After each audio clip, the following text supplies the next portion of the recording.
Touch Skymarker listening test. This is the Ielts listening test.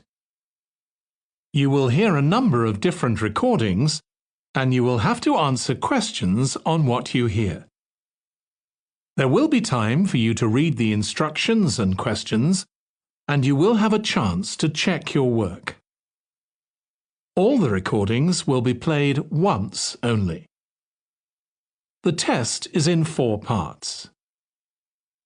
At the end of the test, you will be given 10 minutes to transfer your answers to the answer sheet. Now turn to Part 1.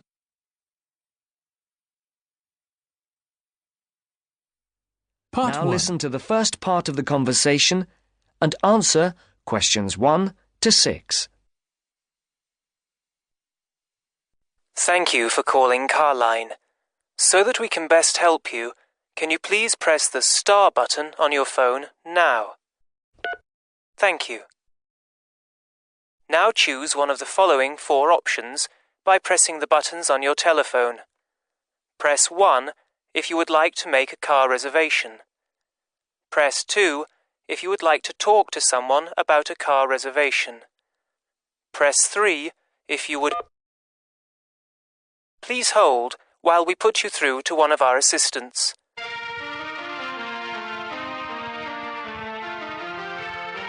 Good morning, Melanie speaking. How can I help you? My name is Mr. Maxine, and I booked a car several days ago to be picked up from Heathrow Airport in London, and I'd like to change the booking. I see. Have you got a reference? Yes, I have it here somewhere on a piece of paper. Here it is. It's A for Alpha, C for Charlie, F for Foxtrot, Y for... Year. Yes. The number 15, 15, A for Alpha, and G for Go. Let's see. Can I just check that? ACFY 15AG. Yes. Mr. John Maxine. Yes, that's it. Okay, so how can I help you?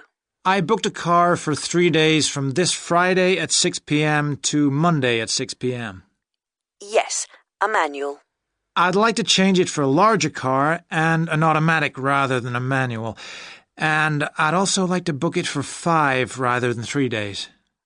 Okay, let's have a look.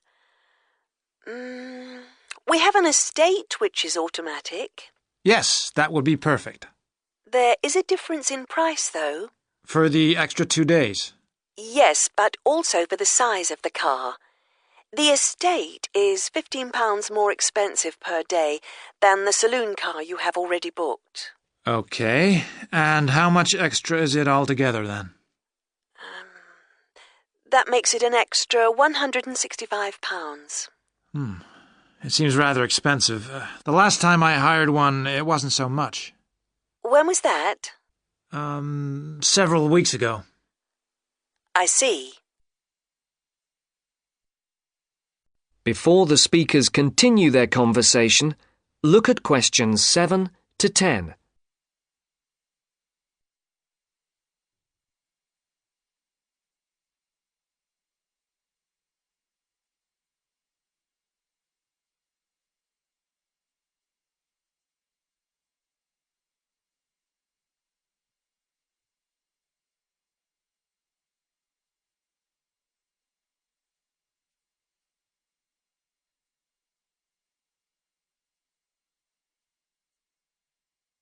As you listen to the rest of the dialogue, complete the numbered spaces 7 to 10.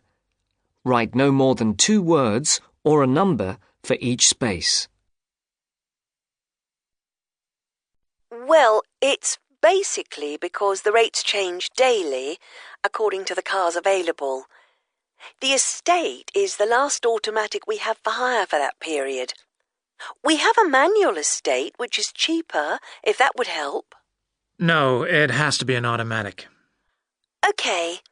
Shall I debit your card for the extra £165? Is it possible for me to pay the extra in cash when I pick up the car at the airport?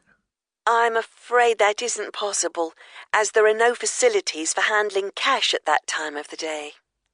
That seems odd. It's because the money can't be banked in the evening, and for security reasons, no cash is held on the premises. Okay, you can debit my card. You'll have to give the number to me again. Isn't it logged on the screen? For security reasons, it doesn't come up on the screen when we look at the booking. Any changes, and it has to be entered again. I see. It's 3-4-4-5-9-9-11. 3-4-4-5-9-9-11. 4425 4425 7750. 7750. OK, that has now been authorised. Shall we send the receipt to your Park Vale address? Yes, number 40. Is there anything else I can help you with, Mr. Maxine? No, nothing else, thank you. Have a nice trip. Thank you. Goodbye. That is the end of part 1. You now have 1 minute to check your answers to part 1.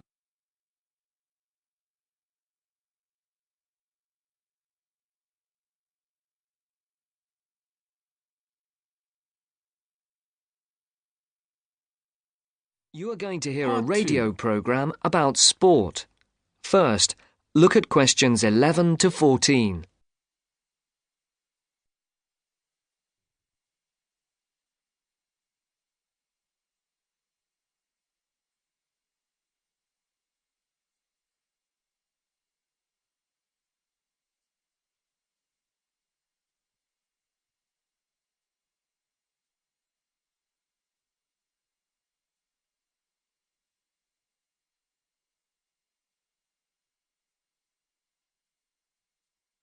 For these questions, listen carefully and circle the correct letters. And now for our Mystery Personality of the Week and your chance to win one of our fabulous prizes. Last week's competition generated a huge response, and the first 5 answers pulled out of the bag will receive £100 worth of sports clothes vouchers. And if you didn't win last week, here's another chance. And this week's prize is even bigger. We're giving away 10 prizes of £250 worth of book, music and clothes vouchers to mark the first anniversary of the show on the air. So get your pens ready to take down the address details. Just write the name of the person you think is our mystery personality and send it to Mystery Draw at the address Marcia will give you in just a second. The address will be repeated at the end of the show for those of you who didn't get it. And so it's over to Marcia, who will tell you a few tantalising details about our mystery person this week. Thanks, Mike. Well, here goes. Our mystery person this week is a very well-known footballer who plays for a famous club and has also played for his national team. He is very talented and is enormously popular, especially for the part he played in a famous footballing victory. And 2 clues. He hasn't got a famous wife, and he speaks French. If you think you know who it is, then pop the answer on a postcard and send it to Mystery Draw, P.O. Box 5110, London SE1 5LE. That's P.O. Box 5110. And please don't forget to write your name and address too. And now it's back to Mike. Before the broadcast continues, look at questions 15 to 20.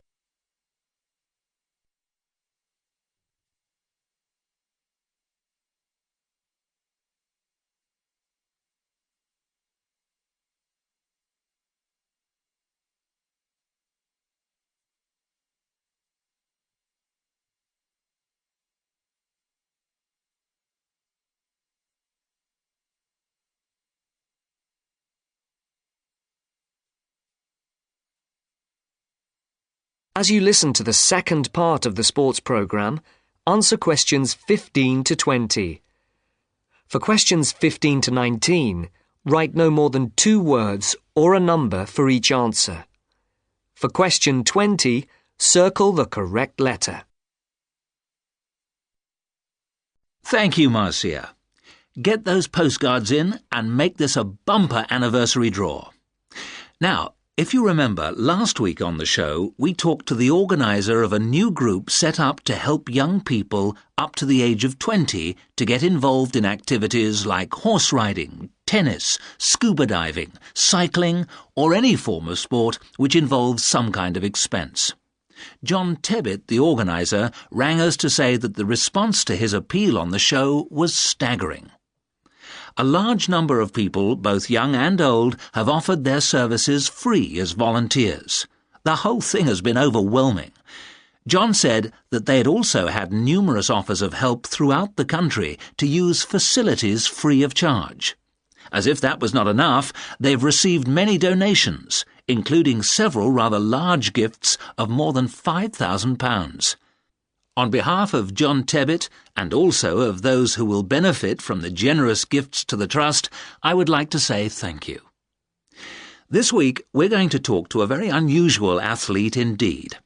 Patrick, who is 20 years of age, has been wheelchair-bound for the past 5 years after a motorcycle accident left him paralysed from the waist down.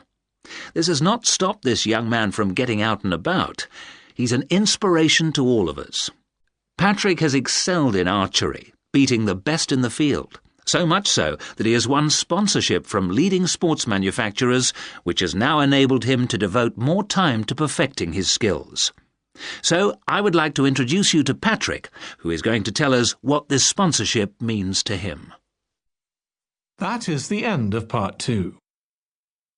You now have 30 seconds to check your answers to part 2. You are going to listen Part to a 3. conversation between two students talking about a lecture they have just attended. First, look at questions 21 to 24.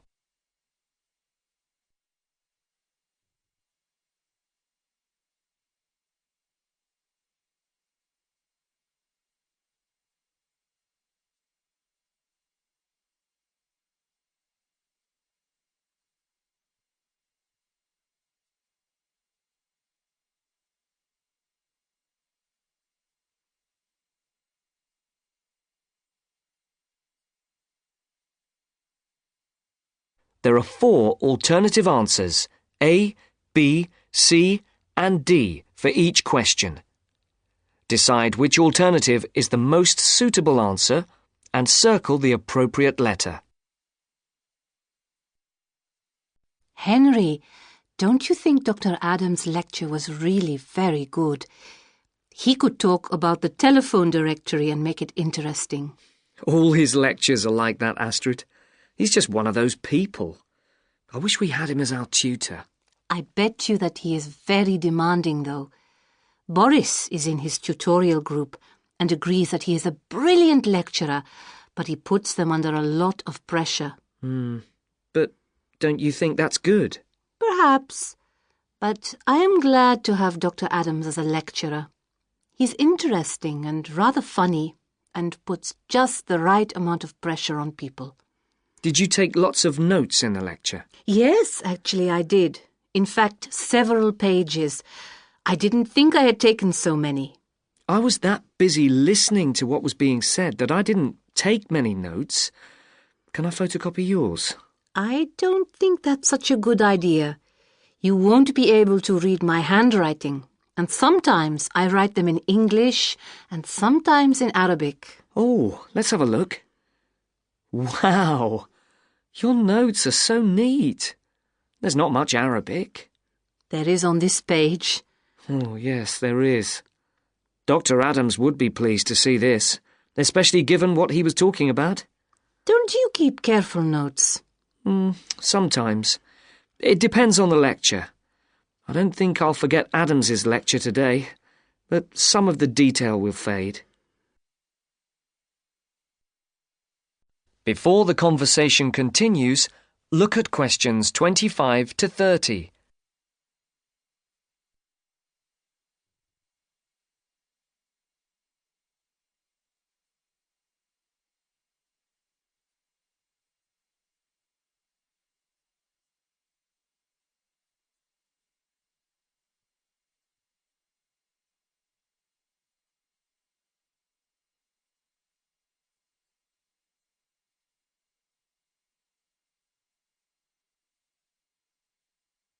As you listen to the next part of the conversation, write no more than 4 words for questions 25 to 27, and for questions 28 to 30, write no more than 2 words for each answer. I type up everything afterwards so you can have a copy then and you can fill in anything I have missed. I'm not so good on the broader concepts. I'm better when it comes to detail. Just what Adams was talking about. Well, I am definitely a detail person. I need to have everything written down before I can get the concepts clear in my head. And I am the complete opposite. I find all the detail clutters up my mind and I get very frustrated, which was just what he was on about. He mentioned a book he'd written. He mentioned several. The one on space and the individual? Yes, called My Space. It's on the book list. So it is. I think I'll get that out of the library or get my own copy. Did you get what he said about spatial awareness? I didn't really. Yes, it was fascinating. I can't be as eloquent as Adams was, but I know several people who are frighteningly intelligent, but they have difficulty reading simple directions, even when getting to places that they know very well. I find that difficult to understand. Everyone learns the way to walk to the shops and things like that. You mean just the way people learn spelling? You know, people misspell words, make mistakes in countless areas of their lives, and going in the right direction is just the same. Remember what Adams said about the number of people who cannot tell left from right, north from south, and so on? Do you know which way is north? It's, that way. You see? I couldn't have told you that. Really? I haven't a clue which way is which. That's why I'm always getting lost when I go out on my bike, and put me in a completely new place and I am totally lost. What about maps? I'm hopeless at reading them. But then you're brilliant at writing essays and getting all the ideas down in the right order, and I don't know where to start. Again, just what Adams was talking about. What we need to do is combine our skills. You teach me to cope with detail, and I'll teach you how to string concepts together. Okay, we can do that. Which way is the library? It's... you're making fun of me. That is the end of part 3. You now have 30 seconds to check your answers to part 3. You are going to hear a Part lecture 4. on fishing. First, look at questions 31 to 36.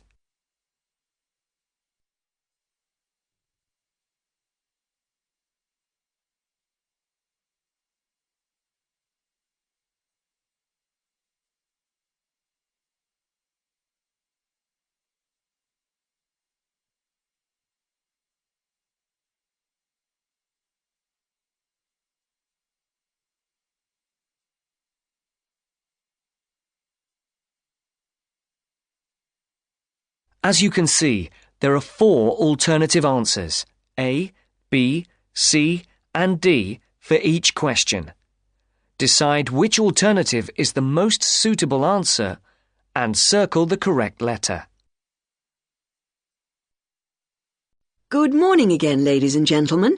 And in case you've forgotten, my name is Dr. North from the Marine Habitat Research Unit at the university, and I'm going to continue from the lecture that I gave a fortnight ago on humankind's relationship with the sea from a historical point of view, and also on attitudes to different types of fishing. In today's talk, I would like to focus on the current problems in the fishing industry in Europe, and in particular, the present scarcity of marine fish. As with the last lecture, I've placed a book list, a few relevant articles, and a copy of this lecture on the department website. A statistic to begin with. Since the 1970s, stocks of the most heavily fished species have fallen, on average, by 90%. And why has this happened? Well, there's a chain of events which begins with the demographic changes that have taken place in the world over the last century. During this time, the world population has grown at a phenomenal rate, with efficient and heavy fishing, which is technology-driven, meeting the increasing demands for food. As a consequence, many fishing stocks in the European waters, from the Atlantic to the North Sea and the Mediterranean, are now on the verge of collapse. But the problem is not restricted to European waters. It's a situation that's all too clear all around the world. Fish stocks in the Pacific Ocean, for example, are now on the verge of collapse due to a combination of overfishing and natural changes in ocean ecology. And there's another reason behind the increased demand for fish, and that is the changes in the eating patterns of different countries. Certain countries have a long tradition of fishing, for example, the southern European countries, but eating patterns have changed in countries like the United Kingdom, where fish was once considered as food for the poor rather than the rich. People have been turning to fish as a cheap and healthy alternative to meat, driving up demand and depleting stocks. Food scares like BSE and foot and mouth disease have also driven people away from eating meat, which again is invariably replaced by fish. Before the speaker continues, look at questions 37 to 40.